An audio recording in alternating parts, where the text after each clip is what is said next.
अस्सलाम वालेकुम। सेहतमंद जिंदगी के साथ डॉक्टर इमराना खान एक दफा फिर आपकी खिदमत में हाजिर है। आज हम आपको पिछले प्रोग्राम यानी दमे का दूसरा हिस्सा दिखा रहे हैं। पिछले प्रोग्राम में आपने ये देखा था कि दमा क्यों और कैसे होता है, और आज हम आपको ये दिखाएंगे कि इस बीमारी की तशखीस किस तरह की जाती है और इसको किस तरह आप काबू में रख सकते हैं ताकि मजीद दमे के हमलों से आप महफूज रहें। ये किस तरह मुमकिन है, आइए जरा देखते हैं। दमे की अलामत दूसरी बीमारियों में भी हो सकती हैं, लिहाजा डॉक्टर से तशखीस करवा लें कि आपको मर्ज क्या है। किसी भी मर्ज की तशखीस उसके इलाज के लिए बहुत जरूरी होती है। जब तक सही तशखीस नहीं होगी, इलाज सही हो नहीं सकता है। इस मर्ज में एक आला इस्तेमाल किया जाता है जिसको पीक फ्लो मीटर कहते हैं, और इसका इस्तेमाल इतना आसान है कि आप घर में खुद भी इसको बासानी इस्तेमाल कर सकते हैं। इसके अलावा डॉक्टर आपके मुख्तलिफ टेस्ट भी करवा सकता है, मसलन एक्सरे और दीगर कई तरह के टेस्ट भी हो सकते हैं। क्या कह रहे हैं डॉक्टर साहब, दमा? अरे आप तो घबरा गए। दमा कोई छूट का मर्ज तो नहीं है जो किसी एक से दूसरे को लग जाए।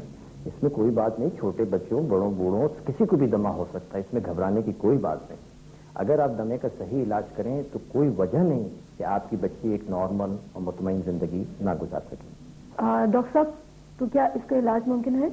देखिए, अगर इससे आपकी मुराद ये है कि इसको हम जड़ से खत्म कर सकते हैं तो ये बात आप गौर से सुन लीजिए कि ऐसी कोई दवा अब तक ईजाद नहीं हुई है जो इस मर्ज को जड़ से खत्म कर दे। अक्सर हमारे मरीज जो हैं वो इस ख्याल में आते हैं कि जी ऐसी कोई हम दवा दे देंगे जो आप एक हफ्ते इस्तेमाल करें और आप ठीक हो जाएं, और बाज़ औक़ात फिर ऐसे हमारे मरीज जो हैं वो गैर मुस्तनद तरीक़ा इलाज पे भी चले जाते हैं, जो मैं समझता हूँ बिल्कुल गलत है। आप इसका अगर सही इलाज करें तो यकीनन आप इसको बहुत हद तक काबू में कर सकते हैं। तो डॉक्टर साहब, इसका इलाज कैसे होता है? एक तो ये कि उन चीजों से परहेज किया जाए जिससे इंसान हसास हो या जिससे इंसान एलर्जिक हो। दूसरा ये कि दवाओं का इस्तेमाल जो है वो बाकायदगी से किया जाए। अब जिन चीजों से इंसान हसास होता है ऐसी चीजें तो बहुत सारी हैं और इंसान मुख्तलिफ चीजों से हसास हो सकता है, लेकिन देखा यह गया है कि कुछ चीजें ऐसी हैं जिससे अक्सर लोगों को, दमे के मरीजों को तकलीफ होती है, मसलन गर्दों को बार। ऐसे में कोशिश ये करनी चाहिए कि उस जगह पे जाने से परहेज करना चाहिए, लेकिन अगर मुमकिन ना हो तो मुंह पे नकाब पहनना चाहिए। एक और चीज जिससे अक्सर मरीजों को तकलीफ होती है वो ये कि घर में कोई पालतू जानवर तो नहीं है। बेटा आप ये बताइए, पालतू तोता? जी बिल्लियां हैं। कोशिश करनी चाहिए घर में ऐसे पालतू जानवर या परिंदे ना रखें। एक चीज एक मैं मिसेस मिर्जा आपसे पूछना चाह रहा था कि घर में कोई तंबाकू नोशी तो नहीं करता आपकी? जी हाँ डॉक्टर साहब, मेरे हस्बैंड स्मोकिंग करते हैं। ये तो बुरी बात है, क्योंकि देखिए तंबाकू नोशी तो हर इंसान के लिए मुदर सेहत है, लेकिन अगर घर में कोई सांस का मरीज है तो फिर बिल्कुल तंबाकू नोशी से मुकम्मल परहेज करना चाहिए। और हम अपने मरीजों को भी यही मशवरा देते हैं कि उस जगह ना जाएं जहां लोग सिगरेट पी रहे हैं। सेहतमंद जिंदगी ग्लैक्सो वेलकम की जानिब से पेश किया जा रहा है। खुशाइंद बात यह है कि अगर आपको अपने दमे की असल वजह पता चल जाए और आप उससे परहेज करें तो आप अपने दमे पर काबू पा सकते हैं। आप अपने डॉक्टर को अपने मर्ज की मुकम्मल तफसील बताइए ताकि सही तशखीस हो सके और इस चीज से बचिए जिससे आपको दमा हो रहा है। अगर आपको धूल मिट्टी से दमा हो जाता है तो आप हद्दुल इम्कान इससे बचिए। मुमकिन हो तो गीले कपड़े से सफाई कीजिए ताकि धूल मिट्टी ना उड़े। कालीन भी धूल पकड़ती है, लिहाजा वैक्यूम क्लीनर से साफ करें, और बेहतर तो ये होगा कि कालीन का इस्तेमाल ही ना करें। बाहर धूल मिट्टी में ना जाएं और जाना ही हो तो नाक पर कपड़ा लपेट लें। अगर जानवरों के बालों या परों से दमा होता है तो बेहतर है कि घर में पालतू जानवर मसलन बिल्ली, चिड़िया, कुत्ता, तोता वगैरह ना रखें।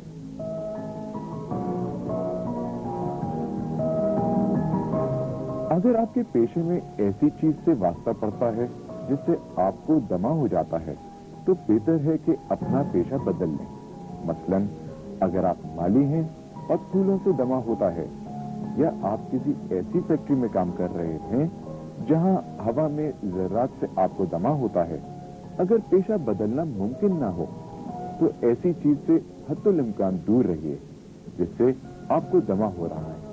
अगर आप सिगरेट नोशी करते हैं तो इसे फौरन तर्क कीजिए और किसी सिगरेट पीते हुए शख्स के करीब भी ना बैठिए, क्योंकि सिगरेट नोशी हर लिहाज से सांस के निजाम के लिए जहर कातिल का काम करती है। अगर आपको नजला जुकाम हो जाता है तो फौरन अपने मौलद से मशवरा करके इसका इलाज करवाइए, वरना नजला आपके हलक में गिरने से भी दमे का हमला होने का खतरा होता है। जिस चीज से आपको दमे का हमला होता हो, बेहतर है कि आप उस चीज से बचें। लेकिन दमे का हमला अचानक हो सकता है, इसलिए बेहतर यह है कि आप दवा हमेशा अपने साथ रखें। दमे की दवा कई किस्म की होती है। डॉक्टर साहब, इस मर्ज में दवाएं कौन सी इस्तेमाल होती? देखिए, बुनियादी तौर पे दमे की हम जो इलाज करते हैं वो 2 किस्म की दवाओं से करते हैं। एक वो दवाएं हैं जो कि फौरन आपकी तकलीफ को रफा करती हैं, ये ब्रोंकोडायलेटर्स कहलाती हैं। इनके इस्तेमाल से सांस की नालियों की जो ऐंठन है वो फौरन खत्म हो जाती है और मरीज को सांस लेने में आसानी महसूस होती है। ये दवाएं उस वक्त ही इस्तेमाल करनी चाहिए जब सांस में कोई रुकावट महसूस हो। ये बाज़ वक़्त वर्जिश से पहले भी हम लोगों को मशवरा देते हैं कि इनको नहीं करें, या जैसे बहुत धूल गर्द में जाना है तो उसको इस्तेमाल करके चले जाएं। दूसरी जो अहम दवा है जो कि इस्तेमाल की जाती है, उनको हम कहते हैं बचाव की दवाएं। ये बुनियादी तौर पर स्टीरॉइड्स होते हैं। अगर आप इनको बाकायदगी से इस्तेमाल करें तो सांस की नालियों की जो झिल्ली है उसकी सोजिश को ये कम कर देती हैं और इस तरह से दमे के दौरे जो हैं उनकी वो कम हो जाते हैं, उनकी शिद्दत में कमी आ जाती है। ये दवाएं क्योंकि आपको फौरन निजात नहीं दिलाती किसी तकलीफ से, इसलिए अक्सर हमारे मरीज इनको इस्तेमाल नहीं करते, जबकि हकीकत यही है कि यही सबसे ज्यादा जरूरी दवाएं हैं दमे से बचाने के लिए और इनका बाकायदगी से इस्तेमाल जरूरी है। मगर डॉक्टर साहब, सुना है कि स्टेरॉइड्स के तो काफी साइड इफेक्ट्स होते हैं। आपने बिल्कुल ठीक कहा। देखिए, स्टीरॉइड्स अगर ज्यादा मकदार में गोलियों या इंजेक्शन की शक्ल में ली जाए तो यकीनन इसके ज़मनी असरात होते हैं, मगर अगर यही दवा इनहेलर के थ्रू या पंप के जरिए ली जाए तो इसके कोई खास ज़मनी असरात नहीं होते हैं, क्योंकि दवा जो है एक बहुत ही कम मकदार में इंसान के जिस्म में दाखिल होती है। डॉक्टर साहब, इनहेलर क्या होता है? बेटा, इनहेलर ये सांस का आला या सांस का पंप है। इससे एक दवा जो है सीधी आपके फेफड़ों में जाती है। इसी तरह जैसे कि फर्ज कीजिए आपके कोई चोट लग जाए, राइट, उंगली पे चोट लग जाए तो आप उंगली पे मरहम लगाते हैं, क्योंकि आपकी सांस की नाली में तकलीफ है।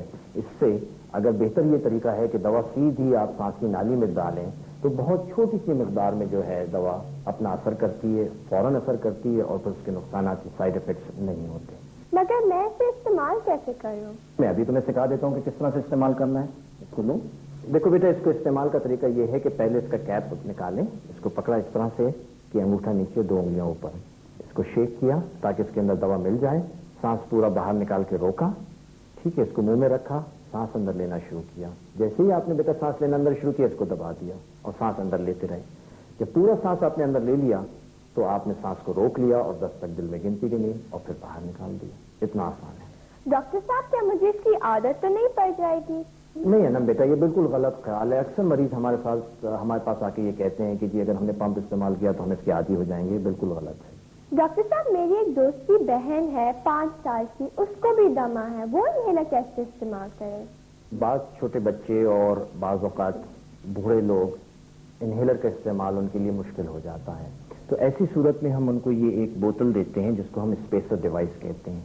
इसमें इनहेलर को लगा के इस्तेमाल करने से आसान हो जाता है इनहेलर का इस्तेमाल।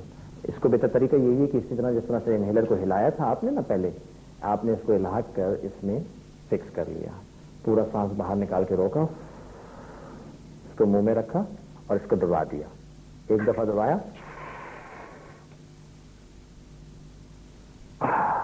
लंबा सांस करके खींचा और 10 सेकंड तक रोक लिया और फिर बाहर निकाल दिया। तो इस तरह से इस्तेमाल से आसान हो जाता है तरीका इस्तेमाल।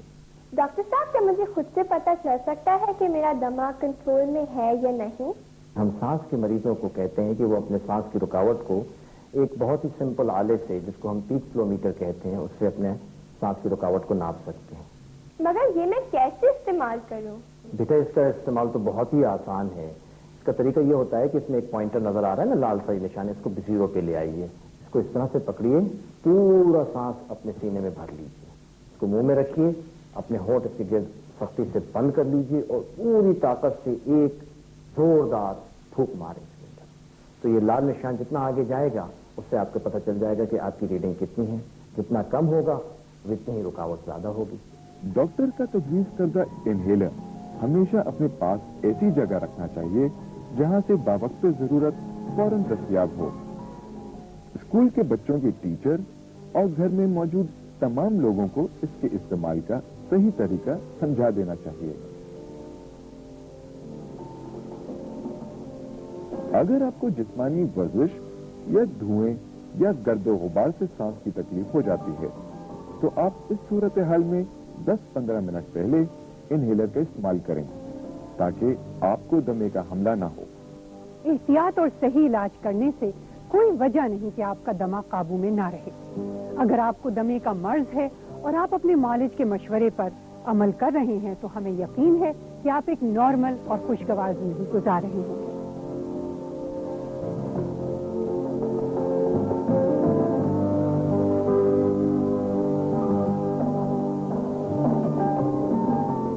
अपनी और अपने बच्चों की सेहत का ख्याल रखिए और खुशो खर्रम और सेहतमंद जिंदगी गुजारिए।